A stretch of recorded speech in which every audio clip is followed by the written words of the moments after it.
There's definitely a level of that industry that there's money to invest in it, so there's money to invest, and that drives it. It's like, well, somebody has money to do it, but mostly it's that, like, in Charlotte, all of the apartments get absorbed so fast. It's pretty amazing how much is needed. Even though, like, looks like there's apartments everywhere, that those people are like, it's too many. It's like, they're full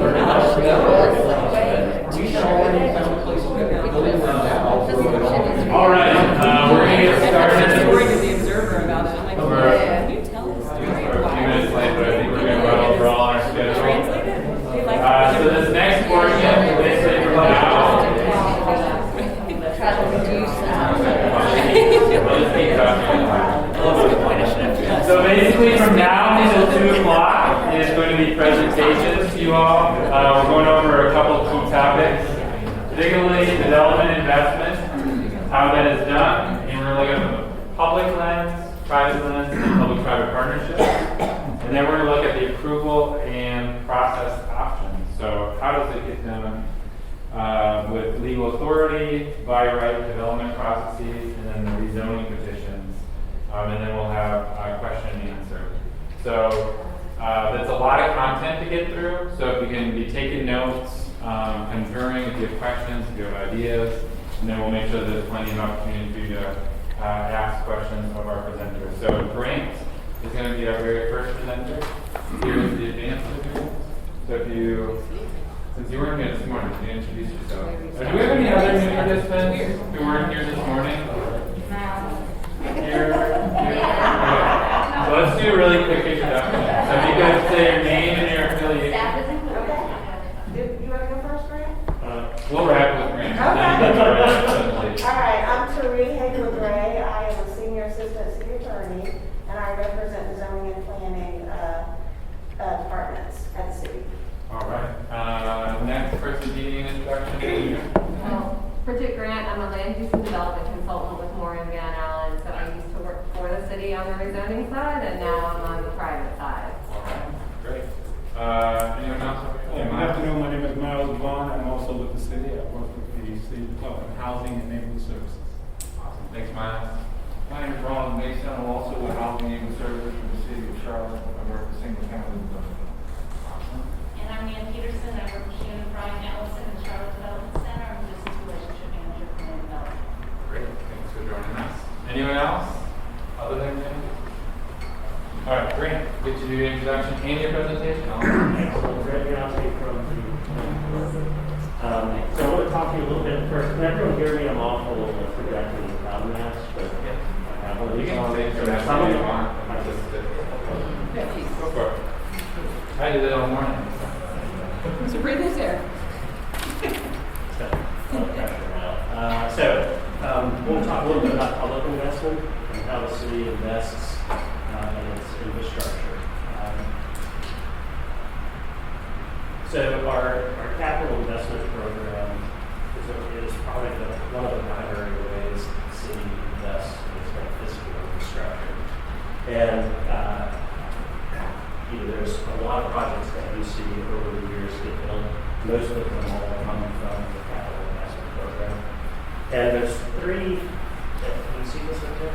Sorry for this.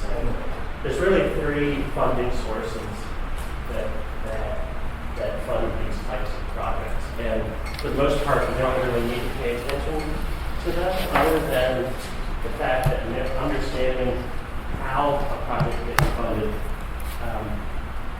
gives you an idea about what type of flexibility there are with funds. So the small projects that may come up pretty quickly are often funded by PAYGO, which is just like it sounds to you go, type of thing. So the city has in various points of their budget cycle more or less PAYGO funds around to account for smaller projects like that. And an example of a program that's funded by PAYGO is a placement program. So you see small community spaces being built and such, but not a huge capital investment. The second amount, which is second pot of funding, which is less flexible, is called a certificate of participation. And most of the time, that's an investment that the city uses to build fire stations, police stations, some facilities, building facilities.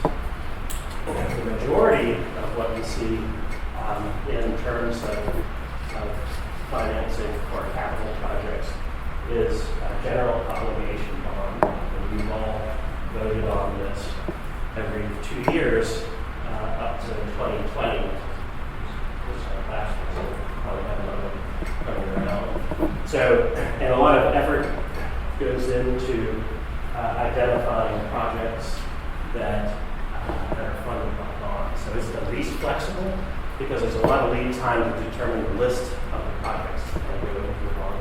It's harder to start to insert new things that you didn't account for in a bond that was voted with specific projects.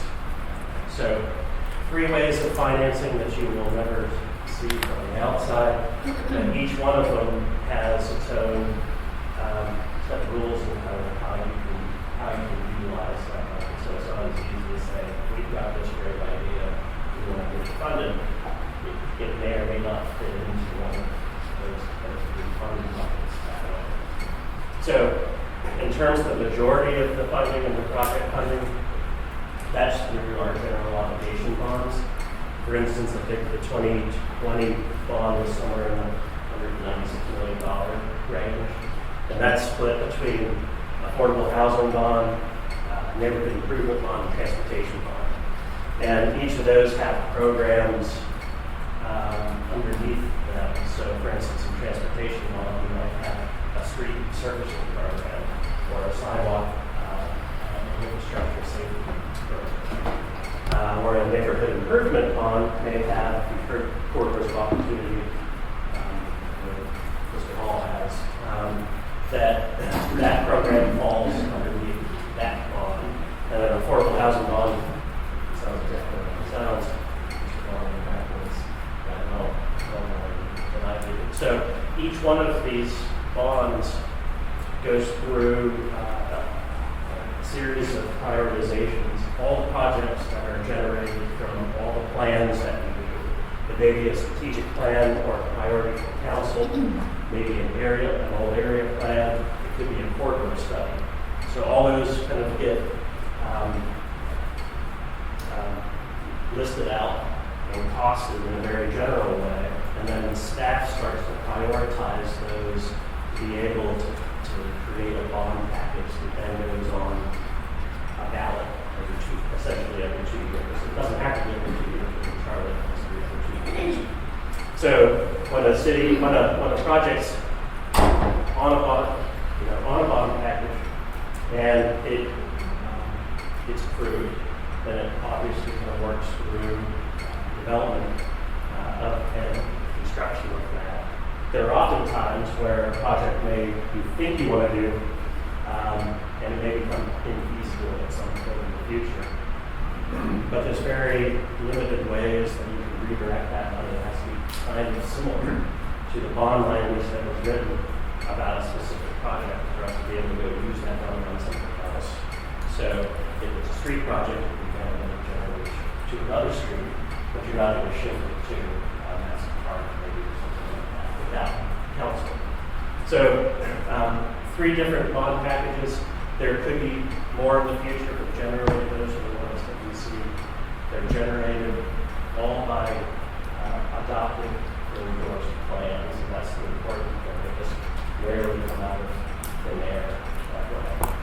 And they're years in the making. Right? So a project that might have been identified in the mid-2000s may take several bond cycles to make it to the list, and then another series of years to actually get constructed. And that's why it can be frustrating sometimes for folks that said, all I wanted was this sidewalk to be filled between this gap, and it takes 5 years to do that. A lot of times it has to do with the sequence of where you are as that list is being created. So paying attention and understanding where you are in the bond cycle, we're coming up likely for 2022, And that means that risk is starting to be generated and probably as the previous years. So 3 bond cycles. A lot of information is on the website that you can read about in terms of all the different capital programs that we have, but also a great dashboard that shows you all the projects and all the bonds, where they are in the process as well. So all that's put out there. Hannah Bromberger and her contact information is on the page. Heads up this program. Great resource for you all if you have questions in terms of understand how they're created, where it is, how they ship money around, where they ship money around. So that's capital investments in a nutshell. Awesome. Thank you, Grant.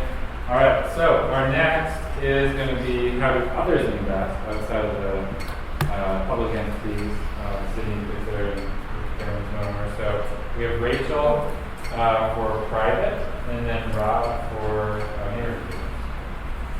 Rachel first.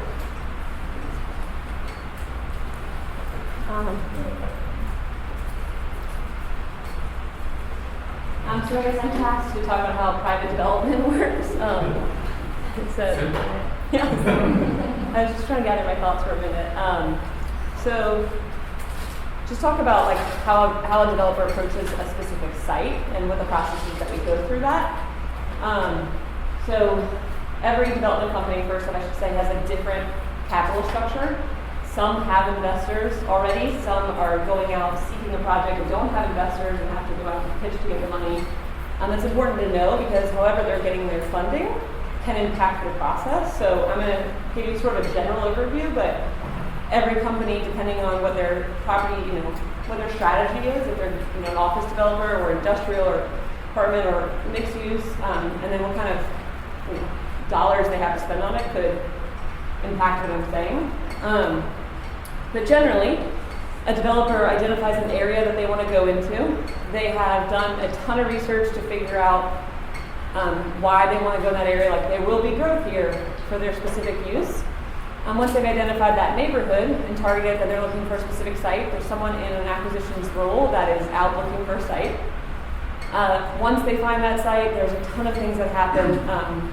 They are doing underwriting, a financial feasibility of like, what is the project? Well, first off, they're doing a plan of some sort. That's literally usually a hand sketch of, I think I can fit, 100 apartments on this site.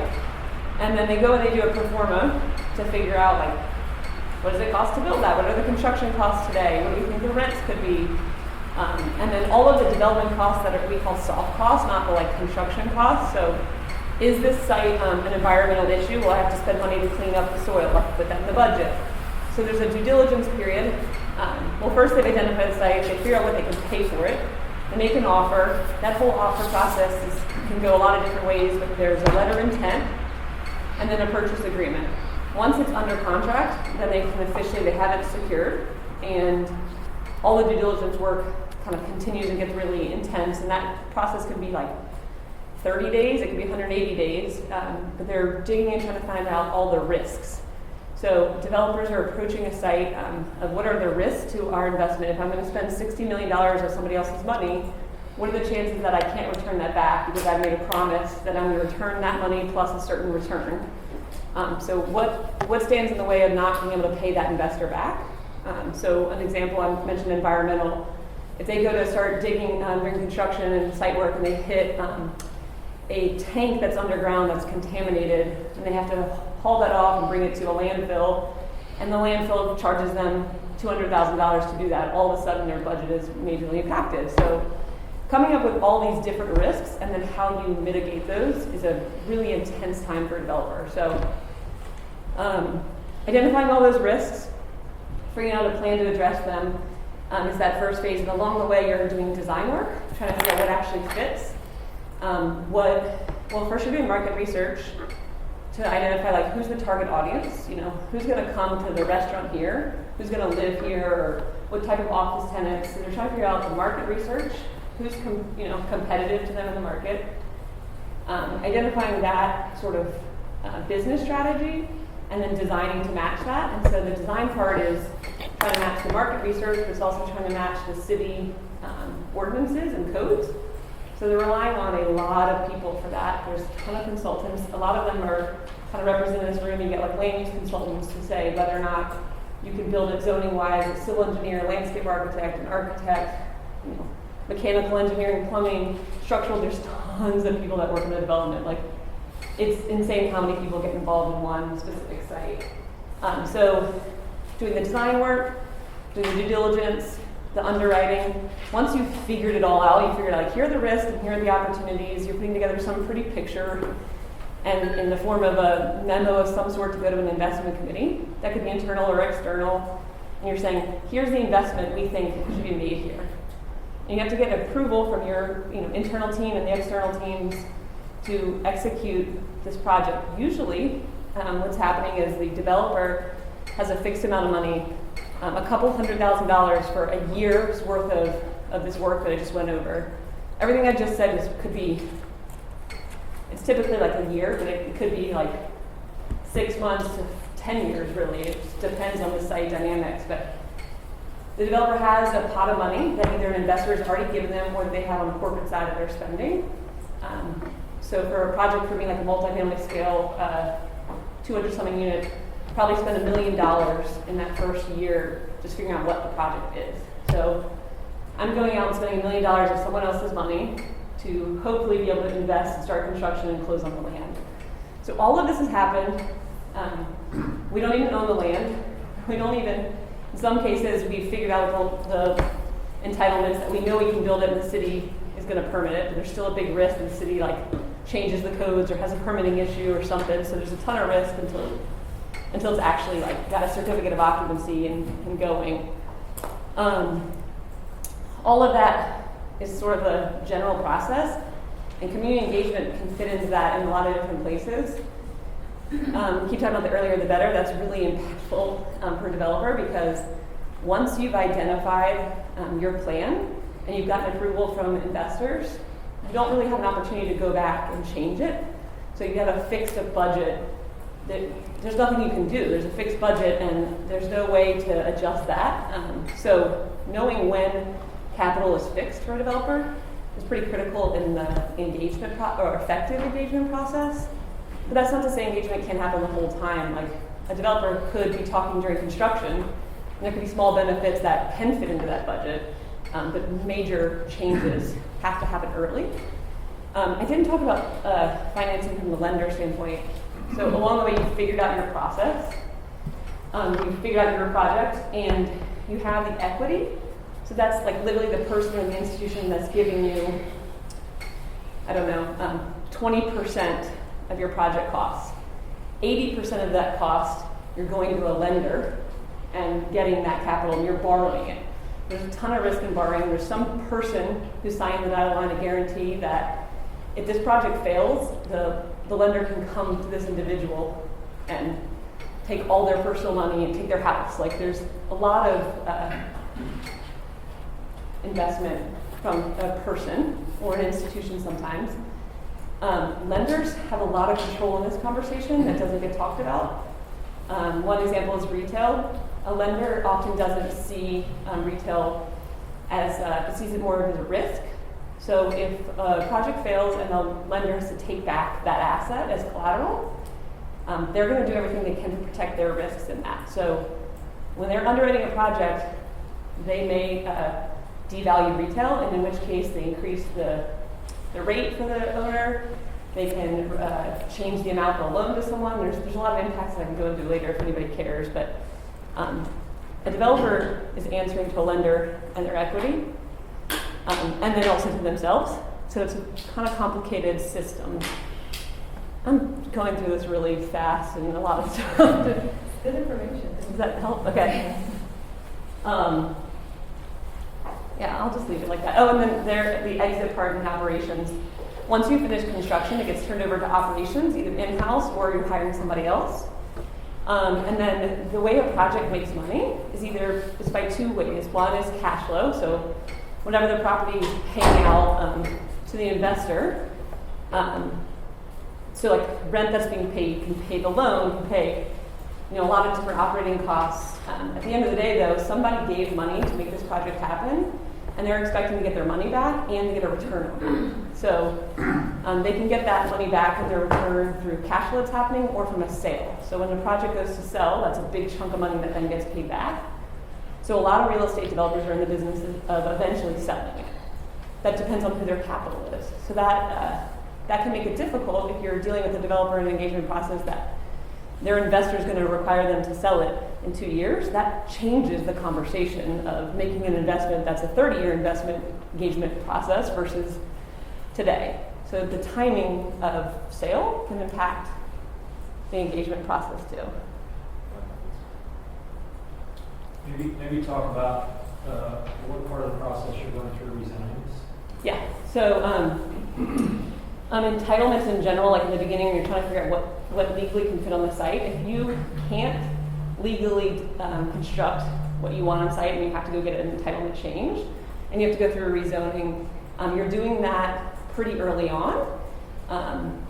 You have to make sure that you can, whenever you're spending, hundreds and hundreds of thousands of dollars on a design team to make these plans to be permitted, if they designed assuming they can get the rezoning, that's a risk. So you're usually doing the rezoning before you really designed a lot, so you can figure out what you can design. So it's this catch-22 of you're trying to show these plans, but you actually can't show your plans until you know what you can build. So that rezoning process is happening once you've identified that the site is under contract and you know the constraints and you know a little bit about what you want to design and build. So that's happening really early. And then once it gets rezoned, it's like full-fledged design as fast as you can and permit as fast as you can. And you close typically, preferably after permits. Ideally, you're closing after you have everything figured out so that you're not taking on any risk that something fails. Like, I don't know many people that would close before you have the entitlement rights. And then building permits and land permits are another level that people ideally don't want to close until they have that figured out, but sometimes they close earlier. Rachel, let me ask you a question. When you say lenders, you're talking about primarily banks and financial institutions? Yeah. That are part of the... Yeah, what does lender mean? It's financial institutions that are loaning you money. So it's oftentimes banks, but it might be insurance companies, it might be an individual. And do lenders ever take into consideration their CRA responsibilities as a part of consideration for that? I'm not the right person to ask that question to as far as what lenders' responsibility is in the community conversation. But I think that at a surface level, they say that they do. But really they're set up and structured, the system is structured to protect their investment over the larger goals. So I think there's some lenders out there that would specifically say, you have to do community benefits in order for us to loan you, and that's a whole other initiative. Like, how can we get lenders to participate in this conversation so that they're supporting the overall community? And there are some that are better and some that are worse, but in general, their goal is to protect their investment. So it's a heated question. Yeah. Sort of going back to the community benefits, could a community have as a benefit that a developer could not have a long-term vested rights, 5-year vested rights or what was approved? Could they tighten that time frame up or so that they can force them to go ahead and begin development, not just sit there forever or possibly using that just to sell it for the vested rights and make the money more? I've seen that happen. I was a part of a development agreement that's happened. Yeah. The idea is that like the community wants to see development. The benefit is that there is development, and so make them do it, kind of thing. So you could push that they could not have a long-term vested rights in the development. Yes, that has been done, but I think maybe some of the ladies attorneys might be able to answer. I think not as an attorney, but yeah, sorry. North Carolina, you automatically get 2-year vested rights, and then you can request a 5-year vested right. So by state statute that you're given the opportunity to have vested rights, even if you don't build your rezoning within that 2 or 5-year period, in practice, Charlotte has historically respected your rezoning and does not remove your vested rights. Unless it's downzoned by the city. Unless it's downzoned by the city. But the 2 years are the requirement. If it's longer, it Well, you automatically get 2 years under state statute. You can request on up to 5 under state statute, but what I'm saying is even if you didn't act on it, the city in practice has never removed. That's the way it works today. Yeah. Yeah. Shannon, would you? I think that's a yes. Yes, Okay. yes. That's how we work today. Perfect. Let's take maybe 2 or 3 more questions for Rachel, and then we'll have an opportunity for more questions after all the presentations. Any others? I thought I saw more hands. Okay, great. I'm sure you'll get Can we more. make a quick announcement real quick? Yeah, we didn't realize, but they actually close the doors here between 1 and 4, so if you leave, please text us or let us know, so we can let you Back in. in. Like the entire building, you mean? Well, downstairs, yeah. Okay. And you can leave, just can't come back.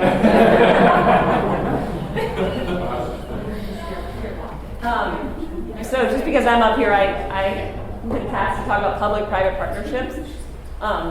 I have actually, just full disclaimer, I've never done one in Charlotte necessarily, so there might be other people in the room that talk about it for Charlotte specifically. But in general, public-private partnership means that a private development and public resources are all contributing to a project. So that can mean tax dollars. So as a private developer, I can build something and my taxes are going to increase by the increased density, but the city and county could offer to give a tax incentive that reduces that tax amount to offset some of the cost. And as a result of that, like public dollar exchange is probably not the right word, there is an opportunity for a discussion about what public benefits come from that. So usually when there's a public-private partnership, there's public dollars of some form, and there's a public benefit that goes with that. It doesn't have to always be like tax dollars. It can also be there's a public piece of land that is going to be privately developed, and the city is allowing that land to be developed, but in exchange for making sure you put a park there, as an example. There's a whole ton to this topic that some of the economic development folks could probably talk to the most, but this dynamic of having public dollars is a real great opportunity because legally there's some things in there that allow you to do more, and if it's going to be public dollars, then a public benefit kind of makes sense to go with that. From a private perspective on that, it's really complicated. It takes a lot more time. So if you're ever going into a public-private partnership, like request for proposal or just any type of thing like that, there's a lot more steps. So like the entitlements and the permitting, now you have to go through a lot of other departments of the city and the county. You have to justify your project. Everyone starts looking at it in detail and scrutinizing it a lot more. There's a lot more administrative cost of having to show that the benefits got played out.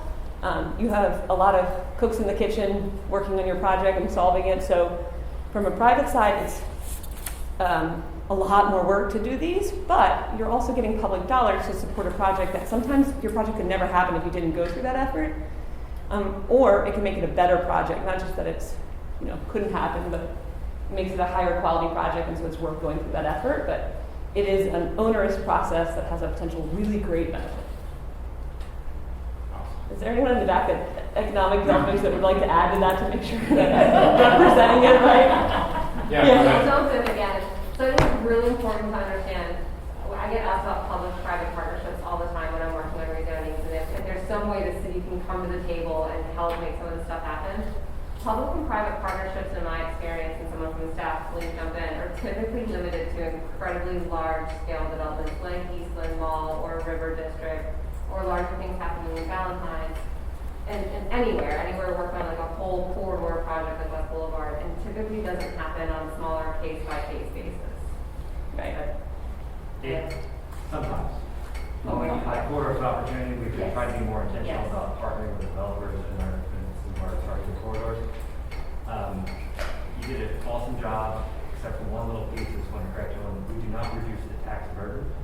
The property owner still has to pay the taxes. We just provide a reimbursement payment that is equivalent to a certain amount of incremental taxes. It's a very Simple terms. Yes. The legalities in this topic are intense. Like, do not use the word, there's.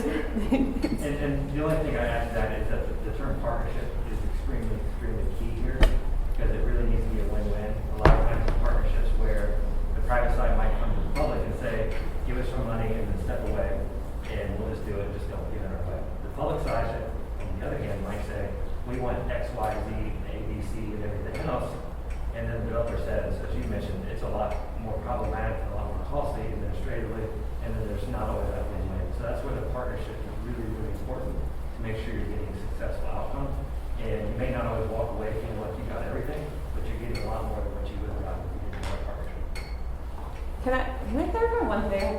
When we say like capital PPP, like when we talk about that, like I'm thinking of large scale things like Eastland Mall.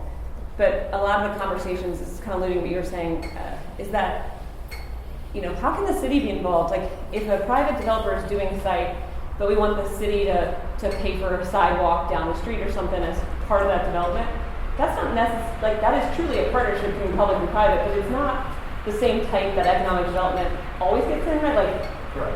so there's a level of public-private partnerships that's like a formal program, and then there's also like public and private should be partnering in general. Just want to make sure that's clear that there's two types of partnership. Well, I think the thing I would add on the land development side that's more along the lines of what you're talking about, whenever there's even a rezoning or a land development project where the city's out there and we know we've got a capital project and we're going to bump up to them, whether that's stormwater, whether that's sidewalk, whatever facilities we can kind of bring together, and I know Felix is here and CDOT, there's been this effort, and it gets more mature as time passes and we get more able to coordinate on these things.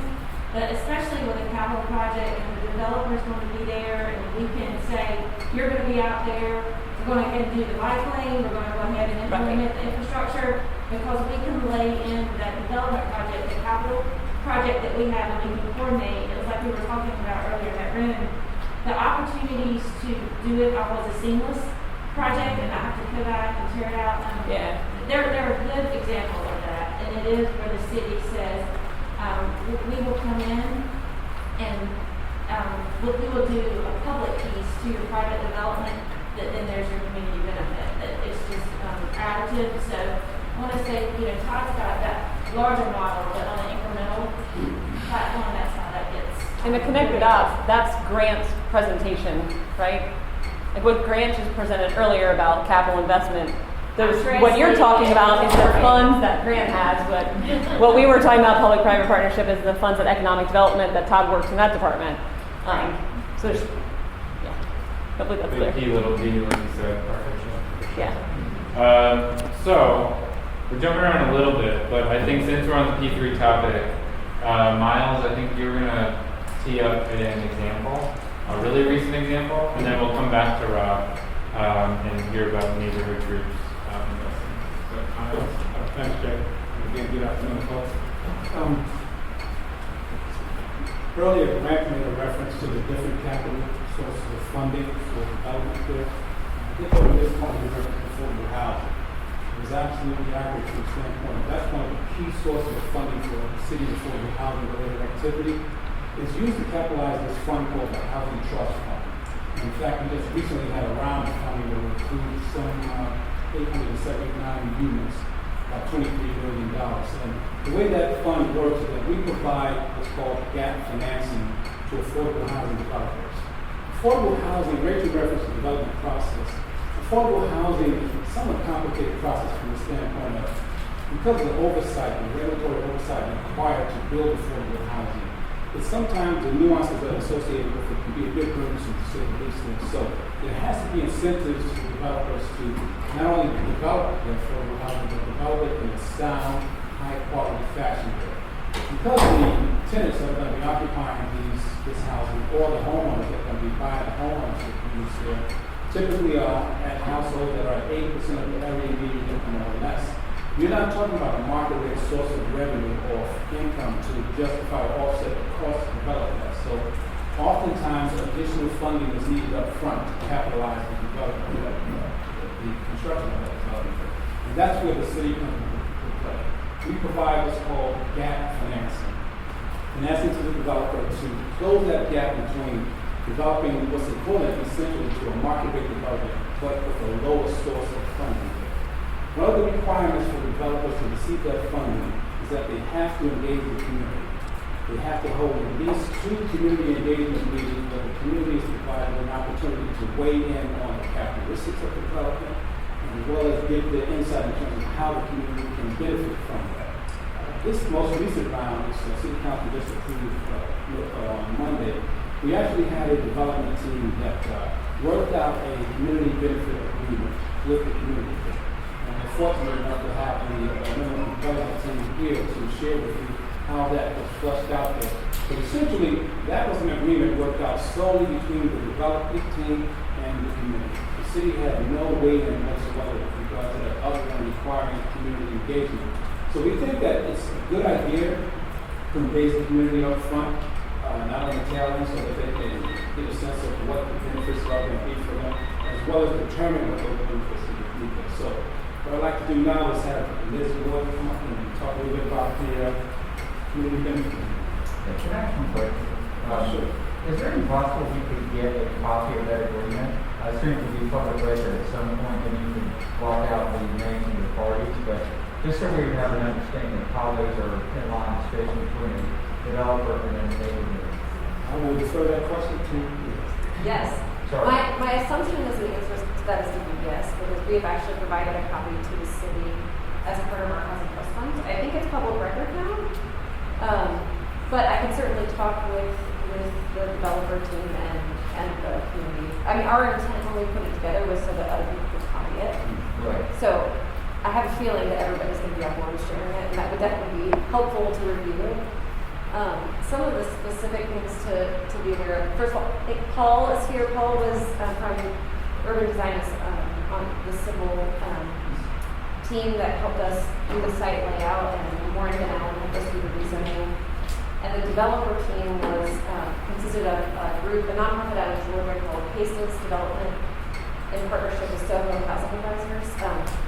My firm is Give Impact Advisory Services, and we advise people on investments in affordable housing. I was previously with the Housing Partnership for 7 years, helping develop multifamily developments under their platform. Most of the projects I have worked on have been tax credit investments that have had City of Charlotte funds in them. So I've helped develop a little over 1,000 units in Charlotte that have been placed in service over the last 7 years. So the kind of premise of the project that we just got approved on Monday night was the developer was coming to town, did not have any previous experience developing in Charlotte. So they wanted to develop a low-income, a very high-quality low-income housing project for seniors in the West Boulevard corridor.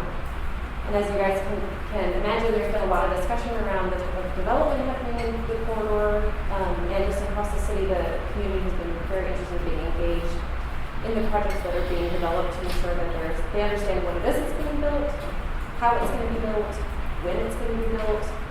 And I think the biggest thing that we took away was they just want communication, and they want to establish that line of communication with the developer. So it's not just someone coming in and building a product and then they have no way to ask questions or raise red flags, or say, your construction is bothering me, or how do we make sure that the quality of what you build is compatible with what we feel. And some of those are questions that should come up in the rezoning process. That's all stuff that should come up in the rezoning process. But there were some additional things that the community was interested in, like asking us to try to make sure that we had guidance for our contractors on site around BIPOC contractors, minority inclusion, minimum wage goals. And there was a lot of things that we couldn't, some of the things they wanted were up here, and we could only, some of it is, they were, I don't want to say unreasonable, but difficult to commit to in an uncertain environment when you've got development figures out. And so the way that we tried, my firm helped in the negotiations between the community and between the developer and helped them kind of speak the same language and kind of figure out what is it that everybody wants out of this, what's going to be success, and try to think through how to help those two sides communicate so it wasn't just the developer thinking about, oh my God, what is this going to cost me? How am I going to actually implement these things? And making sure that the community understood what was realistic to be able to ask for. And so we just had a lot of dialogue. We had a lot of meetings. We actually involved the city council representative for the district in 2 of those meetings to kind of talk about some of the things that were coming up. And she just listened, and it was really important because she just listened and helped her be a sounding board for some of the things we were trying to talk through. But some of the critical things that we had to address in the idea of coming up with a CBA that is separate from the rezoning. We are used to seeing rezoning notes and requirements and specifics that we have to adhere to, or side agreements, but a community benefits agreement is a completely separate document that the developer then has to comply with. And for affordable housing projects that have very complex financial structures, it can be a little bit of a sticky situation to step into it. And like Rachel probably mentioned, I'm really sad that I didn't get to see the whole day of stuff that you guys have been learning about, so that I would have that framework. But even when you don't have a complicated thing like a low-income housing tax credit investment, you've got regular investors who need to understand what they're signing up for and what are the risks, what risks are those going to pose to my project being successful. Because at the end of the day, what we need to make sure is everybody can deliver on what's being promised. And that what you're being asked to put in a CBA is not going to impede the project or put people at legal risk. Those are all just realistic things you have to think through and say, what can we do, what can't we do? And honestly, I think one of the reasons why we were successful in getting to an agreement was because we built an environment of trust and dialogue and communication, trying to figure out what could we do. We invited attorneys from both sides into the conversations after we had initial conversations to say, okay, legally, like what can we do, what can we do? And both sides were willing to compromise, which I think is really important. It was not a hostile environment, and really everybody just wanted to come up with a solution that was going to result in a development that had open communication between the parties throughout the entire development process. One thing that did pop up in CBA was that they were asking for notification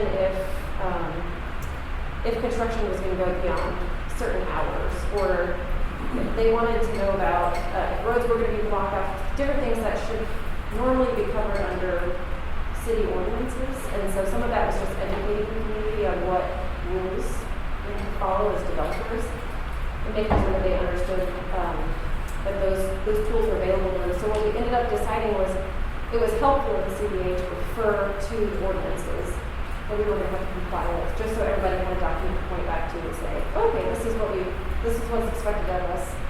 It was really just a communication tool so that stuff doesn't get lost in the weeds. I think our neighborhood constituents were worried that there were a lot of developers coming here and they promise things, but they don't deliver on them. And so what they were hoping was that the CBA was a tool to document the things that we were discussing, and so that people would point back to it and say, this is what we talked about, this is what you said you were going to do, and this is what we expect you to do.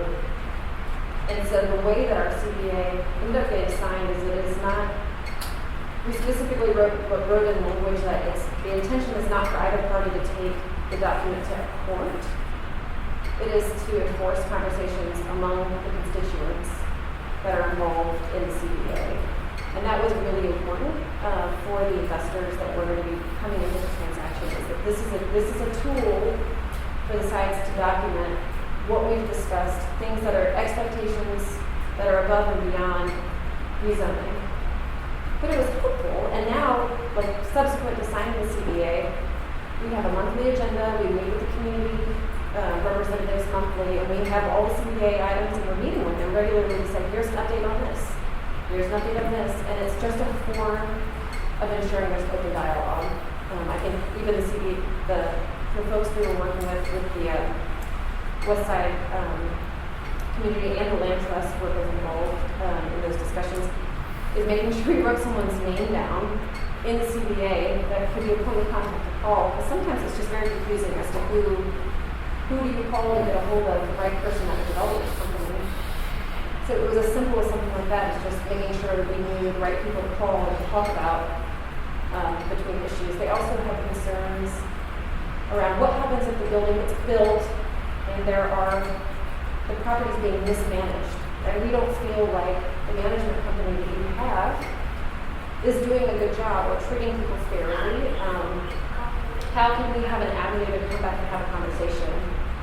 And so we put that in there and said, here's who you send a notice to, and let us make sure the development team being aware of something like that is the most critical thing in helping to resolve and make sure the right property management company is on site. And this is specific to a multi-family community, but that can apply to other things. And that helped allay their concerns.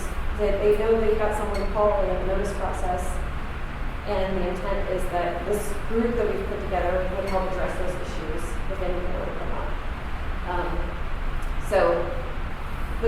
I say all that, the copy that we came up with was intentionally a document that helps increase communication, dialogue, and it is not intended to be a hammer, like a legal hammer that is going to be challenged for a lender or an investor to sign up for it. Because that's a real problem we have to consider. We have to make sure everybody who has an interest in the property is protected, and so that the project can get financed. I don't have a copy of it, but we can definitely circulate it. And so, if there's any specific questions you guys have, or I think I have one. So it sounds like it really did a nice job of codifying sort of the process and communication as we've been talking about project.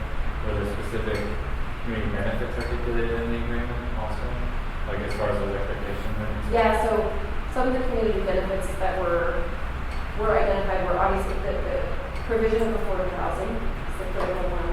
They did ask the developer to contribute financially to the coalition and to the Three Sisters market that was being developed, and we wanted to be careful about how we approach monetary compensation. That can be very slippery slope. It's different if you say, you're building something and I need a new sidewalk because what you're building, there's not capacity for. That's a real built environment thing. But I think if you start saying, well, if you pay me $30,000, I'll sign this and I'll let you through the project, that can be extortion. And we wanted to make sure nobody was going to interpret anything in that way. But the amounts that we ended up coming with were lower, much lower, and we're of good faith. They were saying, we support your organization, we want to help you have resources to manage this contract, is really where it came around. We wanted you to be able to manage monitoring of the CBA.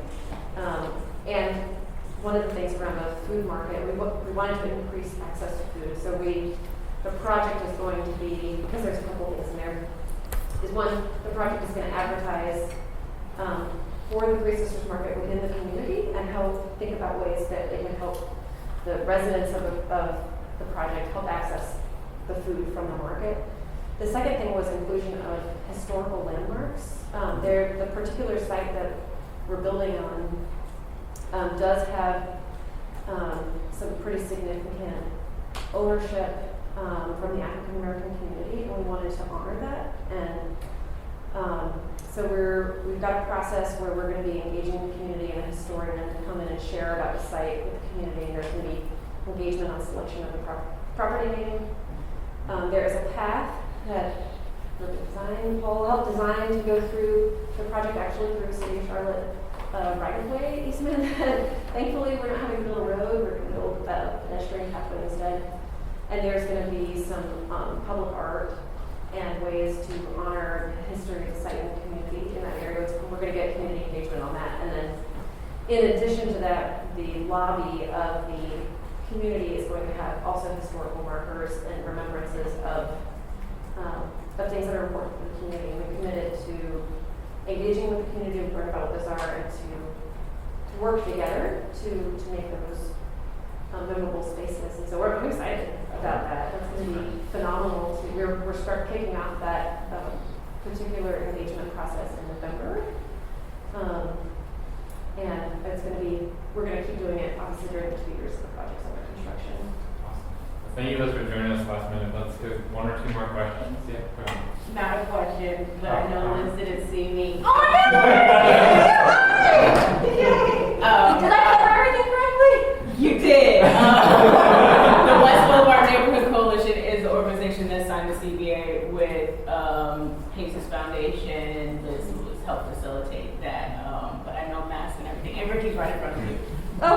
I have my glasses on, so I'm literally can't see it, but it's- So I can say that it was a good experience for the West Boulevard Neighborhood Coalition in coming to this agreement with Paces Foundation. Really establishing a rapport with them as a developer and building trust and good faith, as well as their support of the organization and their welcome to hearing. As we had our first meeting with them, which was facilitated by Councilmember Watkinson, bring the community to the conversation, and when they heard our convictions and enthusiasm and really passion about what it means to have the community involved in the process, they came on board with that, and so we have been a part of this process, and we'll continue to have these monthly check-ins where we're working through the CBA items.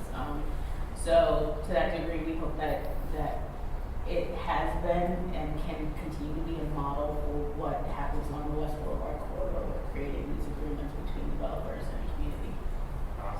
Yeah, just one question. I thought about this earlier. So it sounds like a very good process, and it typically comes up just on certain rezonings right now, right? How scalable is something like that for a community that's all volunteer? If you went from just contentious rezonings to all by right development, there could be 50 or 100 projects a year. How do we find? Again, thinking about the volunteer aspect versus the developers paying consultants. I don't think it's necessarily the volunteer aspect, because we did this with the intention of having a document that could be replicated. So we now have a document we can share with others. But it's really more about having the leadership and the group coalesced. Maybe that comes hand in hand with the volunteers. You just have to have community engagement, so you can actually make sure you're representing the values and concerns of the community. Did you all serve as a moderator between the two?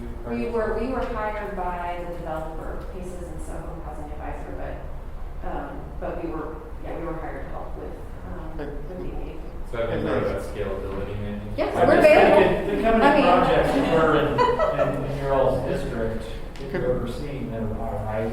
Yeah. That's just a lot. Yeah, it's a good question. But I would say if it's a neighborhood that doesn't have a neighborhood association or strong engagement, that would be a little bit more challenging. Or a neighborhood that doesn't even have an association. Yeah.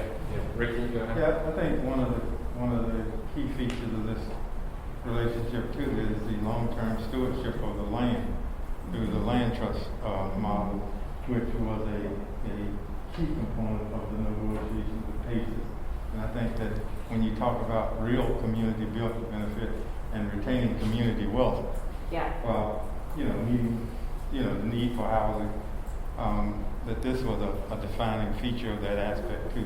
So it's a huge win for the community. Yeah, and so for everybody, if you didn't hear that, one of the other aspects that was separate from the CDA but did work in tandem was that there is, the land trust, West Side Land Trust, in that community, and so we came up with the idea in collaboration together that, hey, why don't, in order to ensure that these units are for the benefit of the community into perpetuity, one of the real ways to do this is get the land into the land trust. So the building is still built and developed by the developer, but the land will stay with the land trust. And so there's, of course, that's a complicated thing to negotiate a land trust a ground lease. You have to be careful in how you're doing that to make sure that the investment itself is protected and that everybody's parties are protected. That goes in the nature of negotiating any kind of legal document. So it's just something we've been working on together, and that kind of went hand in hand in talking through the CBA. I am so glad you're in here. I am not I would love that you're here. So anyways. Did you have a question? Yeah. Okay. Any other questions for this? Yeah. Yeah, it sounds like your project went really well. So let me ask you another scenario. What if a developer is negotiating with the community about the community benefit agreements, and they do have conflict where they can't seem to come up with an agreement with the benefits? How does that community get those benefits implemented, or how does the community ensure that the developer will implement the agreements agreed upon? And then when you move for the city, probably not for you so much, because I'm looking at basically what's the enforceability of the Yeah. community benefit agreements. How is it going to be enforced? I don't think there's an answer to that right now. I think that's one of the things that we can work through is sort of what is mandatory, what is voluntary, and is there a combination perhaps of the two? Well, I did also, I mean, because it looks like in this particular example, I think the point of leverage for the West Side Neighborhood Coalition was that the land trust like owned the land, right? And like they had and I think that's a major like point of leverage. So I think, going forward, if we're talking about maybe land that is like owned by the city or owned by the county, Board of County Commissioners, or land that is owned by the school board, either if it's publicly owned or it's already community-owned land, you have a decent amount of leverage, right? But I think the challenge is maybe when the community doesn't have as much leverage going into the conversation. But that's one very practical consideration that I wanted to acknowledge in terms of this particular deal as well. Yeah. And one thing just to clarify is that this site was under control by the developer, and they've agreed to sell it to the land trust, who's then going to in return ground lease it back to the project. But it was a critical piece of it. Again, there's a lot of levers that the community has through the Housing Trust Fund, and when there's public funds in a project, and some of it was just reiterating the commitments that we already made through the funding sources that we use. And I think that helped you guys get comfortable too, is knowing that the sources of funds we had a lot of requirements on them, and we just kind of pointed to that.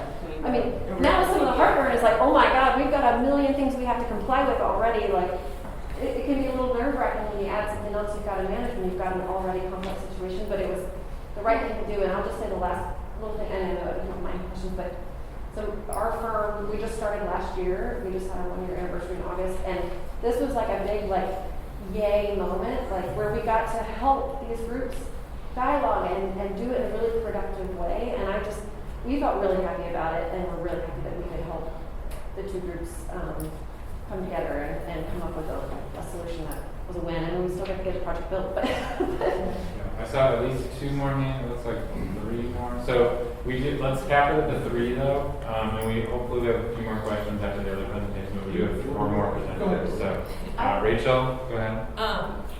There's tons I want to say to commend on all of it, but I just wanted Liz to give you an opportunity to, this is so idealistic.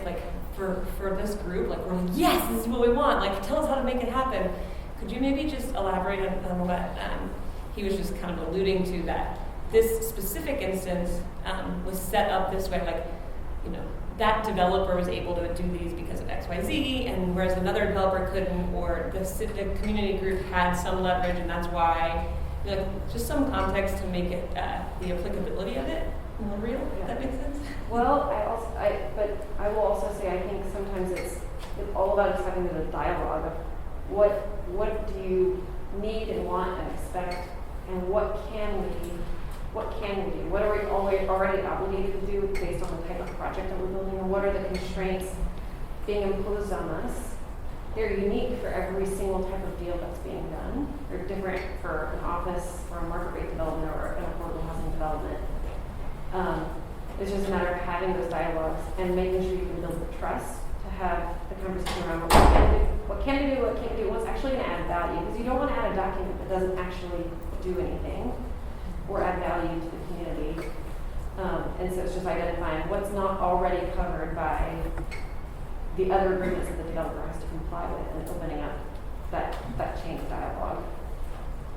I think that didn't address your question. Well, and from a rezoning perspective, I think the overarching objective was for both parties to reach an agreement on the CDA, so much more our coalition and the trust could agree to support the rezoning. So while there aren't any official levers in place, that's kind of the ultimate show of support for a rezoning to allow city council and the city to support a rezoning as well. So there was a rezone? It might not. I mean, is it? Right. It's a completely different discussion if it's not a rezoning. Yeah, but we deferred our rezoning hearing I think just once. We deferred twice because we needed more time to make sure we all were on the same. Maybe it was twice. Yeah, we deferred it twice to make sure we wanted to make sure we were all on the same page. Part of the condition of the CBA was that we, upon reaching an agreement, we would go on record and support the development as long as it stayed in alignment with the agreement. So if at any point the developments and in good faith believing it's not going to do that, but if we were to come out of alignment with the agreement, then that would be, our leverage for then supporting it. But additionally, it's also good for the community, and this kind of goes back to the education piece, to know what the regulations are, because that can even help with your leverage as well, as to know, what are some of the things that the developer may have to comply with that the community otherwise would never have any idea, to then hold them accountable to that, and to use that as a leverage tool as well. Okay. Well, all right. Since that is a question, so one more. Well, I wanted to also speak to the point that Rachel raised. I mean, it kind of clearly too in this example, you have two organizations: the West Side Community Land Trust and the West Boulevard Neighborhood Coalition.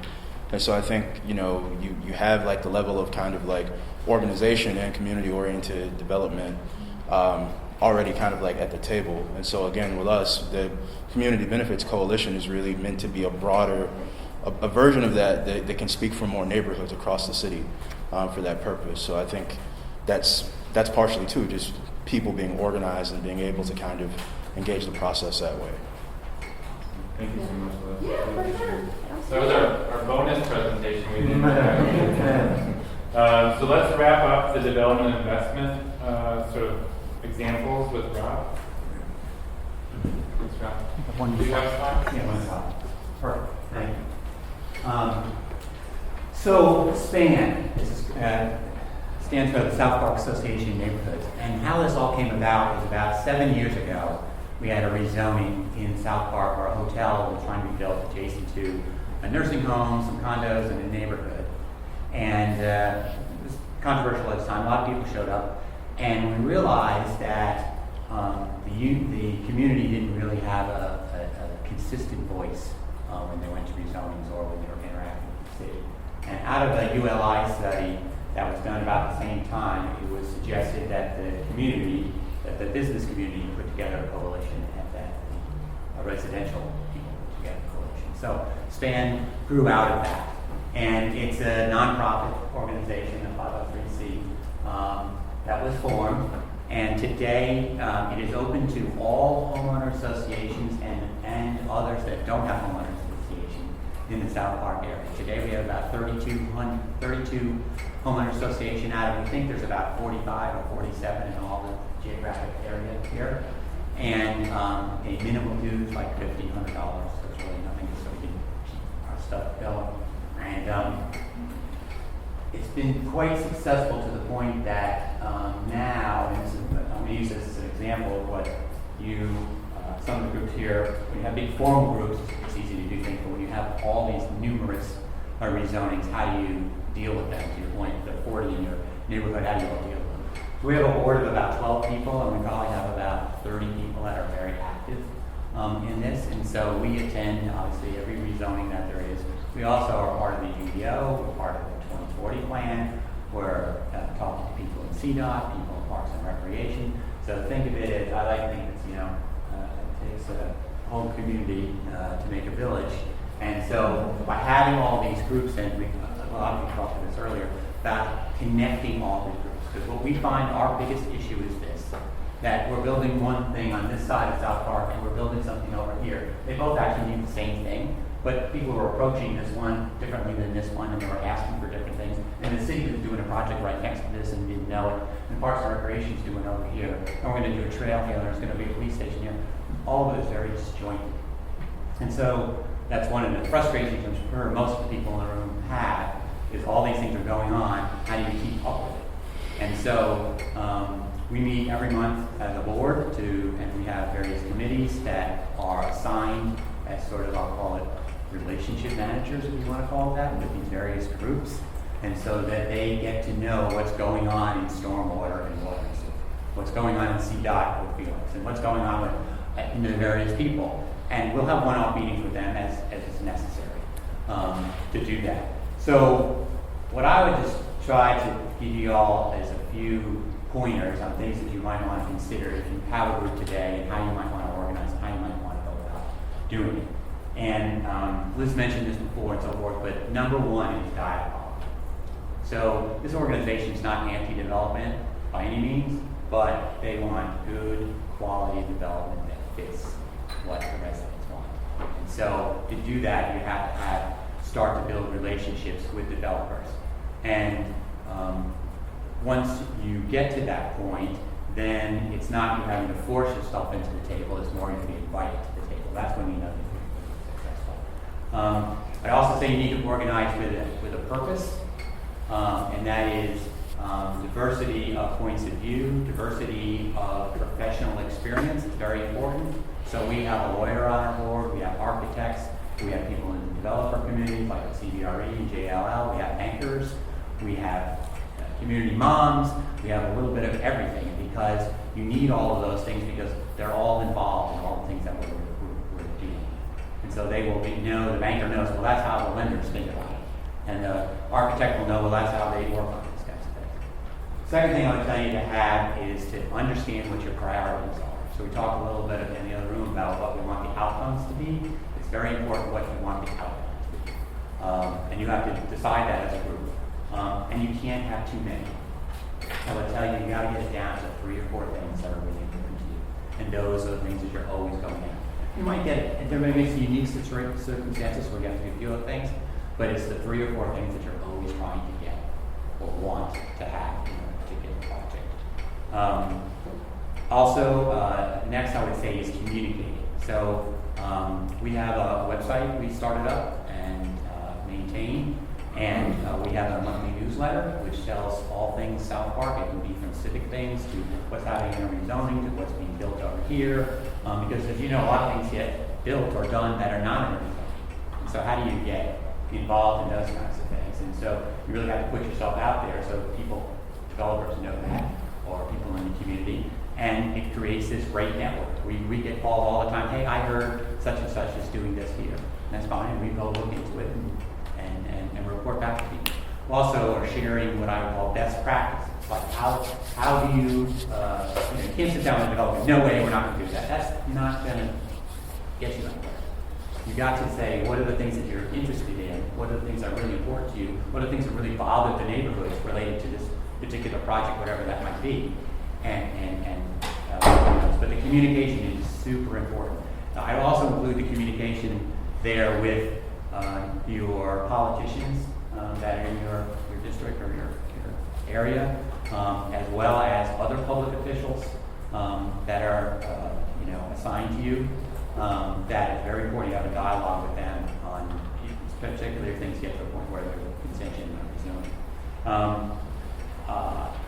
Other thing I would mention is also keeping track. Because what we find out is a lot of people think, well, you get to the rezoning and it's all settled and it goes on and that's the end. That's not the end. So I'm showing up a sheet. These are all rezonings for the last 4 years in South Park. And so we religiously keep up on each of these as they're being built. Find out, they said they were going to do X, Y, and Z. Did they do X, Y, and Z? The comment I made in the other room, Richard loved that. You don't have a lot of hammers, but when they go for their certificate of occupancy, that's your last hope to be able to get anything done. And so you just got to bring it to people's attention.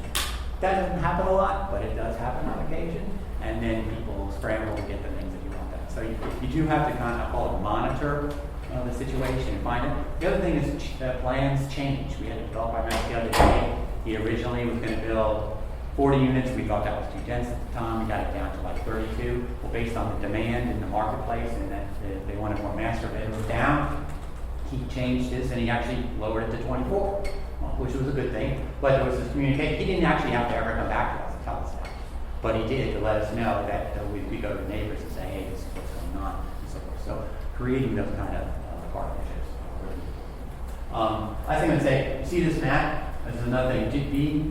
You really do have to kind of designate what the area that you're trying to get into, because otherwise you get scope creep all the time. We get people, they're down Palmer Road, oh, we want to be part of it. Well, that's not really what we're doing. You probably should have something where you are, but into this whole conversation we had about, is it a neighborhood, is it an area, whatever, we look at this as sort of an area, and there are neighborhoods within it, and we try to do things with it for the time. Last thing I'll mention is that it's also a great vehicle for public officials and for developers and so forth, for public.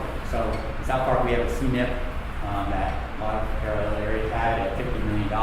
We went to all our members and said, what would you want that money to be spent on? You know, so we have a great way to reach out. We have all these emails and surveys and so forth that we can do to get good, fast, two-way communication from the public and what they want. And that's really important. And that starts to build trust with your neighbors and your community and so forth. And it gives you a strong voice.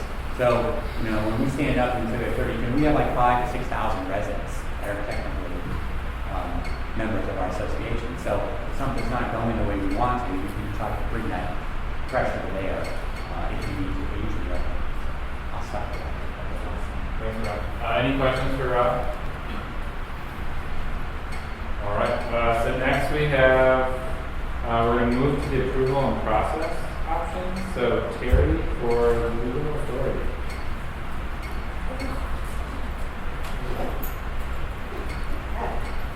This is going to be so boring. I should have gone first.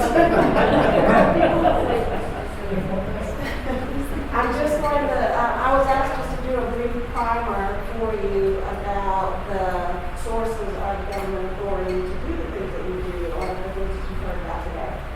So just to start at the top, you probably all know that all municipalities are creatures of the state. So all cities and counties get their authority from the state. Can't do anything typically unless the state says we can. So the state gives us power that we've been working on in general statutes. At the very top, cities such as Charlotte have police power. You've probably heard that term before.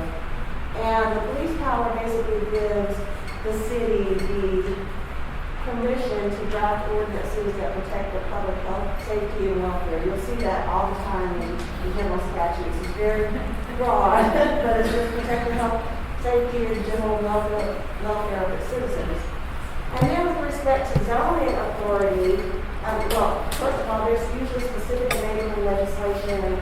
That's another level down from the police power that gives particular areas of law their specific authority to do things. And with zoning and planning, we just recently have had to put into effect in our local ordinances Chapter 160D. It used to be that city zoning authority was in 160A and county zoning authority was in 153. Recently, effective July 1, all those regulations have been consolidated and modernized into a single unified chapter. So that will include subdivision, stormwater, historic districts, minimum housing, all those things in one chapter, 160B. And similarly, the city of Charlotte is doing the same type of thing. You know about the UDO process, so all our land development ordinances will be consolidated into one unified development ordinance. At some point, right, Allison? Yeah. But right now, so we looked at 160B, just wanted to let you see this purpose section of zoning regulations. I've got it clear, but as you see, public health, safety, and welfare is there again. And then it gives you some examples of things that should be the intent of zoning regulations to lessen overcrowding, congestion in the streets, to provide adequate infrastructure such as water, sewage, and schools. So that's our express zoning authority, planning authority. Then we also wanted to talk a little bit about implied authority. You've probably all heard about home rule, sorry I'm talking up, home rule and village rule. Has anybody ever heard those terms? Does everybody know what they mean? Okay, so it's really more like a judicial interpretation. So for instance, if the city of Charlotte does something, it's challenged. It's how courts will review the action that we've taken to determine whether or not we have authority under the General Assembly, whether the state gave us the authority to do what we wanted to do. So home rule, and it is across the country. There are some states that have home rule, which gives cities and counties and other municipalities really broad powers over local concerns. So the state has little influence on local affairs. That is not North Carolina. Okay, so the General Assembly has a lot of control over what we do. So typically, if you're not a home rule state, the default is that you're a Dillon's rule state. And Dillon's rule means that when actions are reviewed, they'll be reviewed narrowly. So the courts give you little discretion as a local government about whether you can do something that was really not provided for in the general statutes. But like I said, this is a courts reviewing particular legislation, and legislation. The courts have flip-flopped a little in the last 5-10 years, so that some scholars say that North Carolina is neither a home rule state or a village rule state. We know for sure that when the legislature gives us specific direction, then we have to follow that. So when we look to 160B, if anything that we want to do is address the 160B, we have to do it exactly that way. But if there is something that's not provided for or that's ambiguous, there have been cases where the court has given it plain meaning and broadly construed it. Yeah. Can I say it in a slightly different way? Okay. So let's just say North Carolina is the only state. That means that we cannot put anything in an ordinance unless the state has specifically told us that we can. So versus a home rule state like California and Florida, they can put anything in an ordinance unless the state has told them specifically not to. That's great. Yeah, that's a great way. That's a great way to describe it. Yeah, the limitation, as you see there with home rule, is that you can't do anything that's specifically prohibited. They have really broad discretion to create their own regulations. With Dillon's rule states, like with us, we really have to have that. We feel that we need that specific authority. So that's why a lot of times, if it's not provided for in the enabling legislation, what a lot of cities do is they'll get special legislation. So they'll go to the General Assembly and ask specifically, maybe you do this particular thing. And we feel safer if we have that kind of authority, that special legislation authority from the General Assembly to do whatever is not specifically provided for in the enabling legislation. Can you give an example of that? I'm sorry? Can you give an example of that? Or that Dillon's rule about what you can put in a jurisdiction or? Let's see. I can give you a case. So one of the cases is Landfill versus County of Cabarrus. And so that was a case in which Cabarrus County was, as a condition of development, was imposing an impact fee on developers for construction of schools because of the overcrowding of schools. The public welfare was to prevent the initiative was to prevent the overcrowding of schools, and so anytime a developer wanted to build, if it was going to increase school capacity, they had to pay this impact fee. It was challenged, and the court said that we don't think that you have, going back to my last slide, we don't think you have the general police power to do what you're doing, to imposing that requirement on developers. And we don't think it's specifically allowed in the enabling legislation. And so therefore, it's illegal. It's a prohibited impact fee. And so that's an example of the court really, unfortunately, not the Dillon's rule standard. It's really more of the court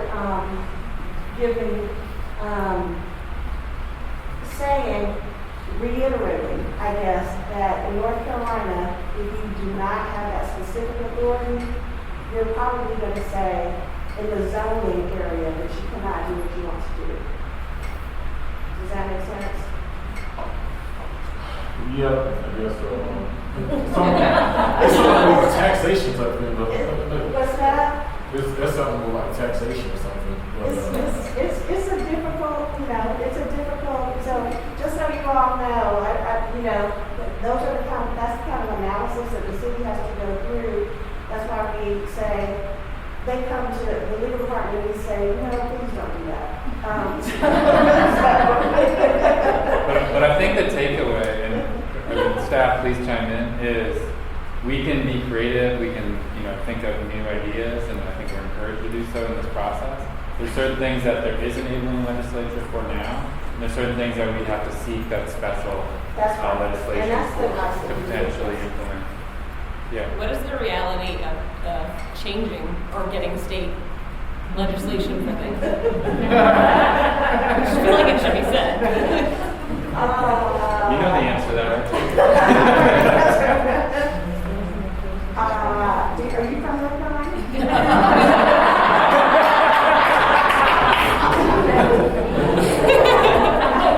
I'm sorry. No, I'm with you. That's what I'm kind of throwing out there. Here's what you're asking for. Okay. But they're the parent and we're the child. Right. And then right here? Yeah, go ahead. Right. So in terms of the enabling legislation, I'll go ahead and throw it out there. I just wanted to ask if you had heard about House Bill 821, which explicitly prohibits community benefits agreements and anything requiring developers to fund and construct affordable housing. Pretty much everything we're talking about and everything people talked about in the last session. Because that seems like a kind of enabling legislation that intends to do the opposite of what communities want and would maybe in a way make this whole process kind of moot. So I don't know if you maybe wanted to speak on that also. I'm aware of it. I think it did not, I don't know, Alice, I don't think it made it through committee. But to your point, if the legislature feels that there's something out there that people are confused about, sometimes they will speak. Okay, so they were speaking to say, we think someone proposed that bill. So there was some delegation that decided that we want to make sure that, if it's ambiguous anywhere, that you cannot do these particular things. And it did include impact fees, it did include community benefit agreements. But that did not become law. But it did not, no. Well, without Wait, that so- bill, could you scroll it out? So that's the tricky part because the flip side of that is that by someone proposing that bill, someone could make draw the conclusion that, oh, that means that maybe we can do it and you want to specifically prohibit it. But that's not necessarily the case because there'll still be a diligent analysis of whatever we pass. And the safest thing to do is try to get a special legislation so that we feel comfortable moving forward with whatever. And there's a lot of special legislation in North Carolina from all jurisdictions to do really specific things. And so that's because the state does have such broad authority over us, it's better to kind of get that permission instead of asking for forgiveness later because it's hard to get the forgiveness. Oh, and did you say the bill was made it out of committee? I didn't hear that part. I'm sorry? Did the bill make it out of committee? Like I didn't hear that I'm part. not sure It what didn't get out. it didn't. Oh, it didn't. Okay. Yeah, All right. yeah. Go ahead. Is the bill rooted in a city's ability to require a CBA, or does it also have, I know we're in hypotheticals kind of, Yeah. but does it also have direction on a community's ability to request a CBA to a private developer between two private entities? Does it regulate that as So well? it was it just said community benefit agreement, so that's a great point. It didn't go into that detail.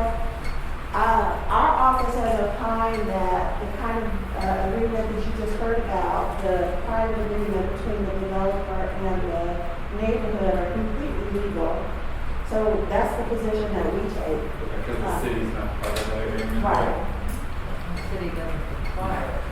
Right, it's not a requirement, exactly, it's voluntary. There are a lot of things that I deal with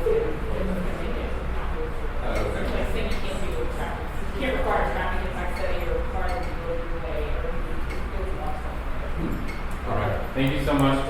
We have two more presenters yet, and we're running a little behind, but very well, not too Shannon on the by right development process, which we started talking a lot about this morning when we realized that most of the development is by right. So, take it away. Which one does it? That one is.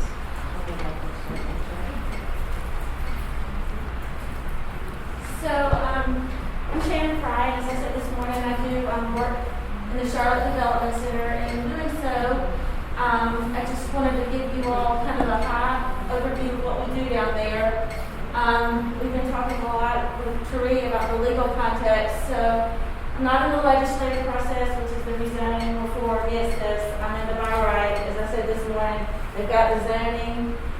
What you said, Rachel, I think about the deal's been set, they know what they're going to do, they give us a set of construction plans. Once those construction plans arrive at the door, we start what I call an interdepartmental review. And in this space of 60 plus people down there, we've got the subdivision ordinance, we've got the tree ordinance, we've got the zoning ordinance, we've got CDOT down there looking at driveways, access, traffic, turn lanes. So the tree ordinance, the zoning ordinance, the subdivision ordinance. Thanks. ECO. Yeah. Got some help in the audience this afternoon. So what I do is I go in the front door and I go subdivision sits here, zoning sits here, tree sits here, CDOT sits here, stormwater's down here. I have site inspectors who go out and make sure it's being built, have erosion control inspectors who make sure that silt fencing, erosion control measures, that detention's in place, and then I have a few fire and a few Charlotte water. And so that group is really in there facilitating that every land development project that goes through that review process has met the city code. So it's purely iterative. We go through cycles until every one of those groups says you've met the city code from their perspective. So I want to highlight inspections. So we're in this space, but there's half of us that are out in the space, and that's the eyes in the field. That once the grading permit has been issued, there's site inspectors who have to go out and visit, and for their particular areas of responsibility, whether that's trees, that's staked and protected, whether that's erosion control, we're not flooding and damaging the adjoining property owner. And then the site inspectors, that goes to when roads are being built and curb and gutter, that the stone base that is actually being constructed for those plans. Talk about timelines, these 30, 60, 90s. In this review process, it's residential, it's commercial, it's urban. It's all of the land development that you see happening in Charlotte that funnel through this door. So they are on different tracks. Commercial's much accelerated. We have expedited. We can go from a 5-day review all the way out till we get on a project with a road that has an NCDOT variable that we've got to get the state to sign off on that driveway permit. So I say that if we take 15-day cycles, it goes through twice, that's 30. 2 20-day cycle, 3 20s, that's 60, and then things that go to 4th and 5th the middle. So it's variable on the timeline. I can't say for any certainty. And what I'm saying here is this is when it's with us. It can go back to a design team, and there's no prescribed amount of time for them to resubmit back to us. So when someone asks me about the total time to get development approval, it's like, well, what type of project do you have? Where is it? And it's not a one-size-fits-all answer. And then I've gotten way ahead, but I just wanted to kind of give you all the framework. I don't know if we're going to share these slides, but I kind of did this one to say that the folks that are inside, this is what they're touching and implementing in their participation in the development review. And then, as I was saying, these are all examples on this side that show you on that inspection piece what has to happen in the field when a project's being built. And I'm trying to go really fast. So Nan's here this afternoon, and I thought it was really important for this audience and just what we're talking about in terms of the community. When the city manager conceived the development center, that we would all be co-located in a space to collaborate and work on development projects, there was also the creation of this business relations manager, and Dan really is in this space facilitating a great amount of dialogue that exists with communities, adjoining property owners. She works extensively with council members who have constituent calls about developments, what's happening, and this can get down to the minutia of this fence looks like it's going to be on our property owner. We try to go out and meet with folks in the community, explain the development process, show what the problem-solving effort's going to be underway. So there's a couple examples up here. I'm not going to read from the slide, but I just wanted to highlight that in terms of, I think we've talked a lot today about education and communication. There are the outcomes that are in the ordinances as it relates to trees and sidewalk and what gets built. But there's a whole soft side of this that NAN coordinates with each of the review teams and the site inspectors, that when a project's being built, the intent to respond to what are concerns as it relates to the traffic, the grading, the runoff, that is a real-time experience that's built into the development process right now. The other thing that I was going to highlight in terms as it relates to a community benefit scenario is when the TOD ordinance was adopted. There were these things that you see highlighted in yellow that were incorporated as what I would characterize as a developer can have the option to apply or create these features on their site, and then in exchange they get a height bonus or they get to exceed the maximum building length. So it's if you give the community any of these aspects of design, then we in turn will let you maybe raise the height of the building or lengthen the building because you're demonstrating these outcomes are going back to the community. We have currently in the zoning ordinance, there were swim buffer regulations with swim buffers. You did greater, you put all that in common open space, you upped the preservation, then we said you could do smaller lots. So there's models that are built in the ordinance that basically incentivize, if you will provide these things, then these are the trade-offs on the development plan. So it's you give back, then we flex, is the model. So I wanted to just show that that's how that was incorporated into the TOD ordinance. And I'm trying to say that I give it back. Are there any questions? I know that was rapid fire, but they told me hurry up. Can we just clarify, in case it wasn't clear for everyone, like your division in the city is land? Correct. And then the county's rule, That's a perfect, can I have 5 seconds on that? Yeah. Because We'll we take had to like make the 5 or 6 presentation. questions. Sure. So we had boards and a slide, so I think it's very important that everything I'm referring to is the horizontal approval. The earth moving, the grading, the infrastructure, the roads, the streets, the sidewalk. The county solely manages the building permit process. It can be parallel and concurrent, so when I talk about these timelines, it's very frequent that when we're over here doing our review, the architect's over at the county and they're in concurrent tracks. So it's not consecutive, but you're very spot on. The city is regulating the land piece.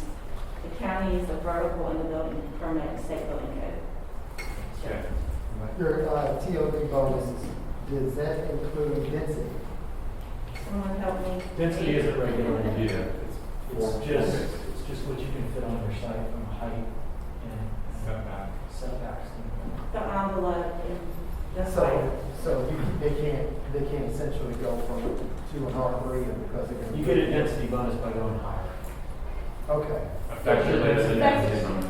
You're given a box that you can work within, and whatever Rachel's team can figure out from a marketability standpoint works within that box is acceptable. And so if you do one of these things, the box gets bigger. So, know what you're saying. Yeah. I was just going to add in the new video that's going to come out this Thursday, there is a mixed income density bonus, so you can go up to the next category if you provide certain affordability.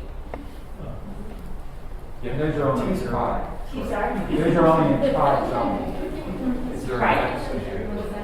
Yeah, the TOD zoning is the first kind of set of zoning districts, part of the UDO. The concept, Kind of doing the new. that way. Yeah. Yep. Yeah, I mean, I think to that point, because in a lot of ways the TOD is very much like the prototype for maybe what the UDO might ultimately look like. I mean, how often do developers use these bonuses? And that's to anybody in the room, and because I mean, we can Studied a lot. Yeah, we can look at Very often. we can look at a lot of the stuff that happens. Well, I know for Kirsty Sanchez, who was going to be here to cover TOD today, but we compressed so she was going to talk about an example that was recently done that I know that they provided a new roadway connection, and there was preservation of a historic building, and there's also been one that incorporated public art as a part of the proposal. If I can add to, the TOD is is a small component of the city. So, again, no teaser, when the video comes out next Thursday, that bonus thinking will be applied to many more zoning districts. So just so I'm clear, that doesn't necessarily mean because they add money, means they can go from a R3 to an R6. You can go from an R3, R4, and they'll be new categories and go up to that category. Other questions for Shannon? Is there a maximum, as you keep getting these credits, that you keep building up on the Yes. box? Is there a Yes. maximum at this point, you can get 80 more points or anything to create, so it's totally out of character for everything around it? I think Allison, you're suggesting it's one level. One level. So that's just for the fixed income, but you can mix and match these things in the TOD ordinance as well as in the future bonus, but there are maximums. At some point, you can't go any further in terms of like your height or how much you're increasing your building width. Caps. Yeah, so there are caps. But it's up to the developer to choose. There's no discussion. It's just the Yeah. staff level No review and requirement. approval. You have to The way be it's set up able right to now, yeah, that's right. The community has Point no where input. it as is. well. Right, this has been, what I'm speaking to is codified. We said city council's approved these rules, and we're just assuring that the development proposal complies. The community was involved in creating the structure when there was a Like committee they're for going to that. have two TODs, one on each side, which is going, we had no input whatsoever, and we're not going to have any input going forward. It's by right, So, yeah. That's Yeah, the I way think- that sounds. Yeah. Does this also allow them to change type? Then, if you can increase the density from single family to a duplex? I'm sorry, repeat your question? Does this also allow them to change type then, since you can increase the density as long as you're within that box, from a single family to a duplex? I mean, the new policy that just came out with the 2040 plan is you can put a duplex or triplex on any single family lot. So that's. Yeah, which is a bunch of crap, but okay. Any other questions for Shannon? I want to answer your question, but I want to wrap up with one statement. Go ahead. No. Yeah, go ahead, Rick. Just for general knowledge, when we talk about the TOD, what exactly are we specifically talking about? Development along our transit corridors. Transit-oriented development, there's a first set of zoning districts associated with that development around the station areas. And so it's TOD zoning districts. Does that include light rail? And- Yeah, Yeah, around light rail. when I say the transit corridors. Yeah, that's what The basics of that, that zoning in general, I don't think we ever talked about that here. Like that TOD is a zone for a specific area that's already identified. That has a set of That has Yeah, a that's- set of, yeah. that the city code has been updated to reflect the rules, development rules for those zonings. What I also was saying is the draft of the UDO is going to include that type of approach in Yes. any of the zoning districts. For others. And that draft is out a week. Next Thursday. Yeah. And does that development radius also encapsulate other development activity that may follow the transit order development? Because then we're actually talking about what we talked about earlier today, how one leads to another, and it's not just. It's not, I don't think in the code it requires the connecting and docks like we were talking about today. Not today. It'll be everywhere in the city. Right. But here's my point. The blue line is for example, in the south end, was primarily South Boulevard. But the expanse of that development has gone well beyond. Right, the corridor, all the way up Tryon, that is zoned TOD. We put that zoning on the ground, and we rezoned, was it 1,500 parcels to TOD? So it follows that track. And then we have these ordinances that were updated to say, here's how that land is going to be developed, and here is what standards are going to apply, or options if you develop on those tracts of land that we put that zoning on. Right. And then Allison's saying we're going to then release the draft of the UDO, and this concept that was created in TOD with bonuses is now going to be expanded in the other zoning districts that will be coming forward within the UDO. This was just the test case. But Ricky, your point is that the impact of a TOD zone on the adjacency is what you're asking about, and those have their own zoning codes That's separate that do apart. protect that. They protect that residential neighborhood, for example. Buffers. Right. So there is another layer of another zoning classification outside of TOD that's adjacent to TOD. Grant, are you ready? Does that make sense? For our last one? Sure. All right. I think the only thing I wanted to Yeah, wrap up please, is it's just my closing statement, listening today and about community benefits and just where we talked about the different segments of the process. And it's very helpful for Rachel to talk about how much due diligence is done. I just wanted to say when we get plans in the development center, the financing, the full design or engineer plans, we're no longer at concept. And I just wanted to make sure that everybody understood that we review construction documents, that they are, they're baked. It's time to eat. Great, thank you, Shannon. Okay, so our last presentation is from Grant, and it's about the rezoning process. So Shannon was talking about the horizontal by right review process, and now Grant's going to talk about the conditional rezoning. So many of you have seen these yellow signs posted around our city, and it's really a signifier that there's change coming.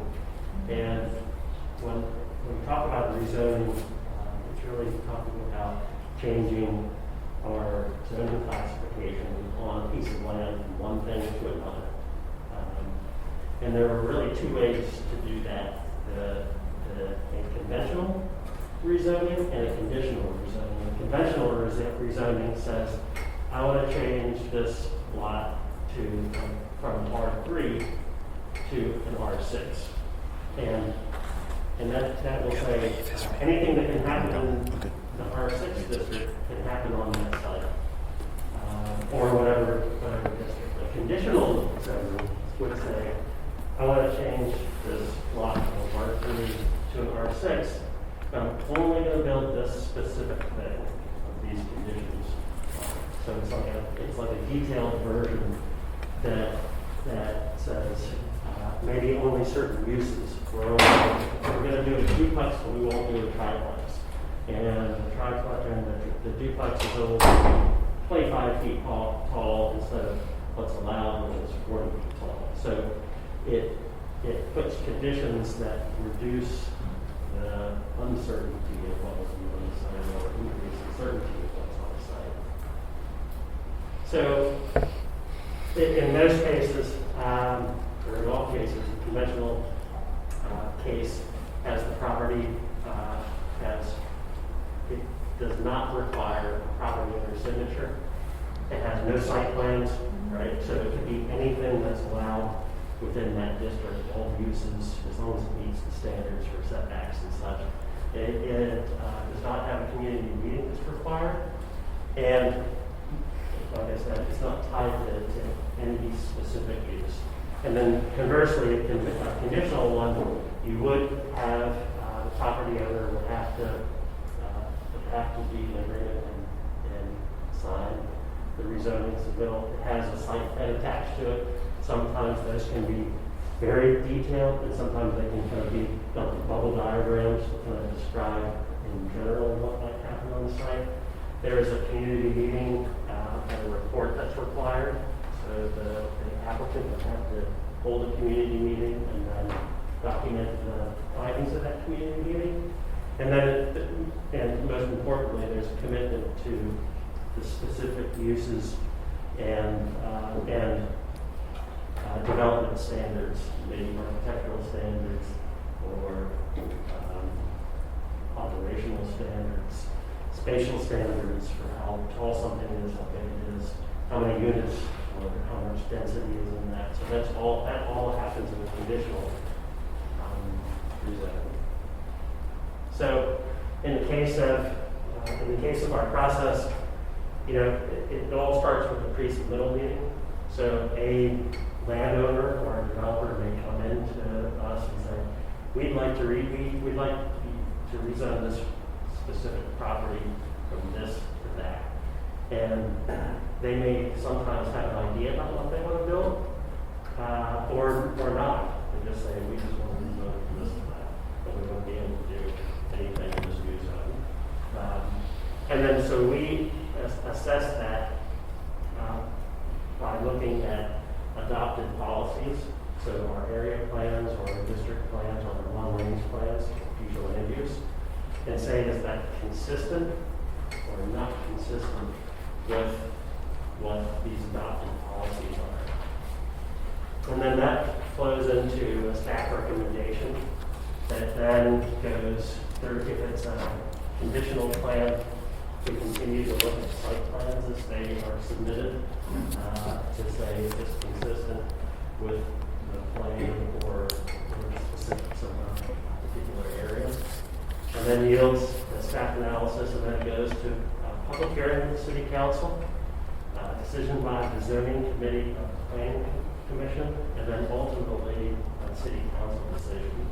So the staff in the Planning Department has really given a recommendation to City Council as a decision, to make a decision. And the Zoning Committee is also giving that recommendation to the City Council for that decision. And that takes anywhere from 4 months for a conventional upwards to 6 or 8 or longer, depending on how many review cycles for conditional review. So this is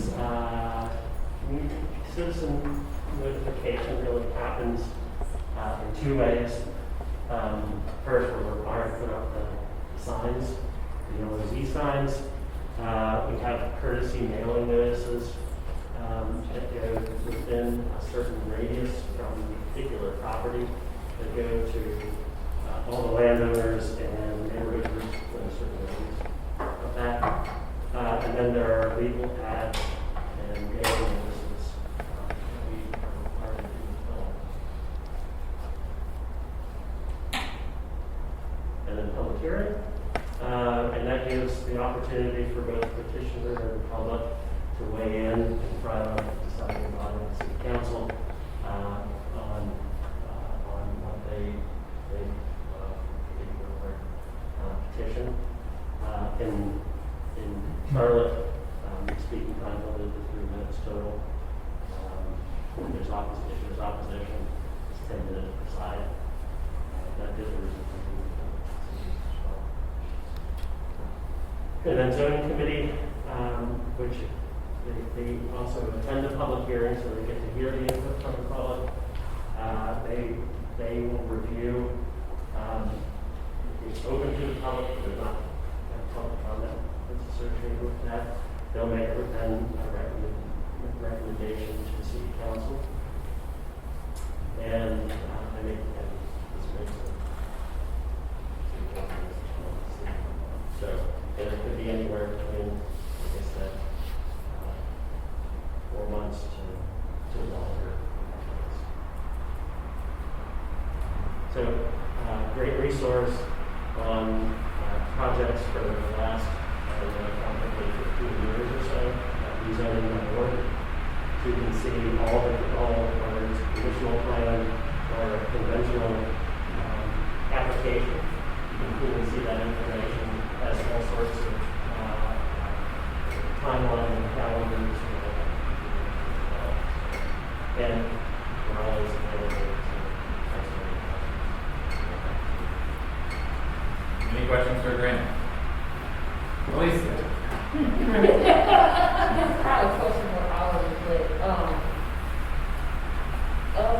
development that happens in the city, how much can we guess is rezoning or not?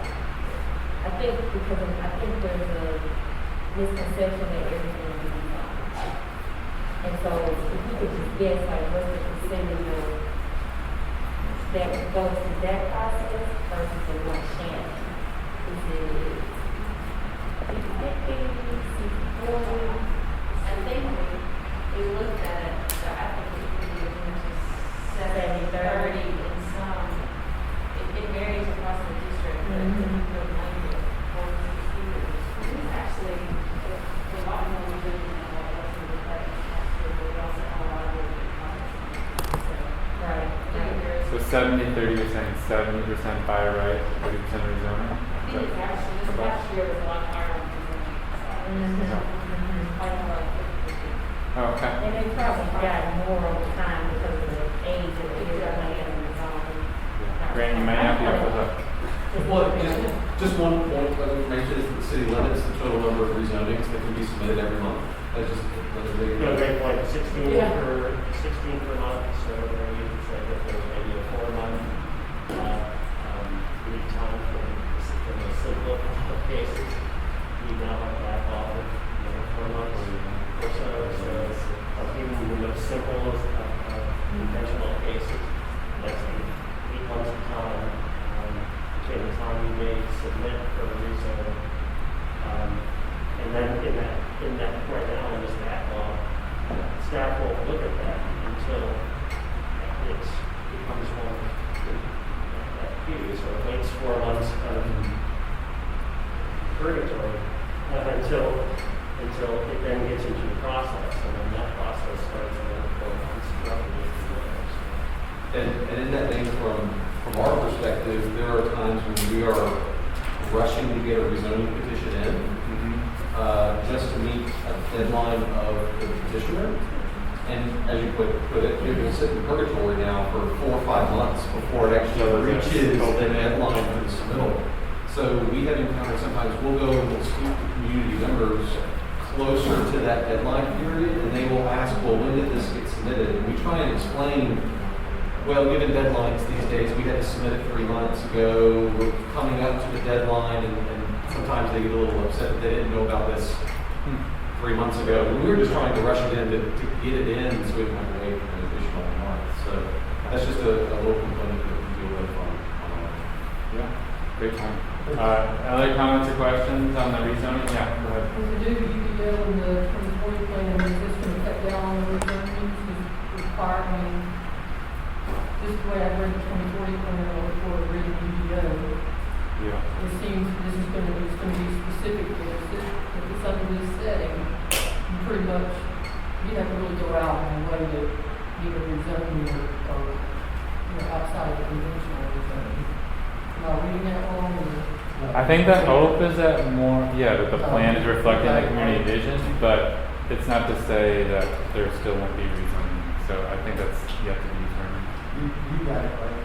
To this, for 2021, there are close to 190 that are already in the heat. And with this new UDO plan, that's about the max for a year. For them to actually submit for these rezonings.